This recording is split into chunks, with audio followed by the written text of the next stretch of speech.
Hi friends, ఎలా ఉన్నారు? అందరూ బాగున్నారా? ఇవాళ మేము మునక్కాయ టమాటా చేసుకుంటున్నాము. అది ఎలా చేసుకుంటామో మీకు ఒకసారి ప్రాసెస్ చెప్దామని ఈ వీడియో ఇస్తున్నానండి. చూడండి, మునక్కాయలు ఫ్రెష్వి ఇంతకుముందే చెట్టు నుండి కోసుకొచ్చాము. ఇవి చిన్న చిన్న ముక్కలుగా కట్ చేసుకోవాలండి. చూడండి, నేను కట్ చేసి తొక్క తీసుకొని పెట్టుకున్నాను. ఆ పైన పొట్టు తీసుకోవాలండి, లేకపోతే చేదొస్తుంది. మునక్కాయ హెల్త్కి చాలా మంచిది, చాలా బెనిఫిట్స్ ఉన్నాయి. వీక్లీ వన్స్ ఆర్ ట్రైస్ తీసుకుంటే చాలా మంచిదండి. మునక్కాయ టమాటాకి కావాల్సిన పదార్థాలు చూడండి. మునక్కాయ కట్ చేసుకొని ఇలా పొట్టు తీసుకొని కడుక్కొని పెట్టుకోవాలి. నెక్స్ట్ టమాటో, ఇంకా వెల్లిపాయ దంచి పెట్టుకున్నాను, ఇంకా పచ్చిమిర్చి, ఉల్లిగడ్డ, అల్లం, కొద్దిగా కళ్యామాకు. తయారు చేసుకునే విధానం చూద్దాం. గిన్నె పెట్టుకొని నూనె వేసుకోవాలి. నెక్స్ట్ పోపు గింజలు,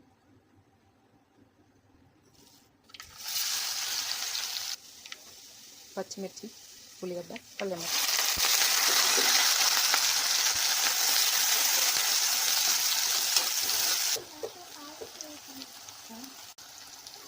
అల్లం వెల్లుల్లి,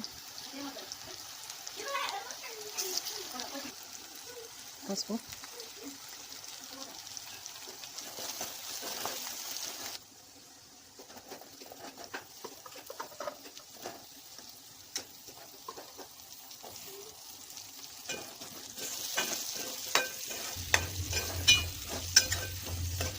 మునక్కాయలు వేసుకొని ఆయిల్లో ఫ్రై చేసుకోవాలి.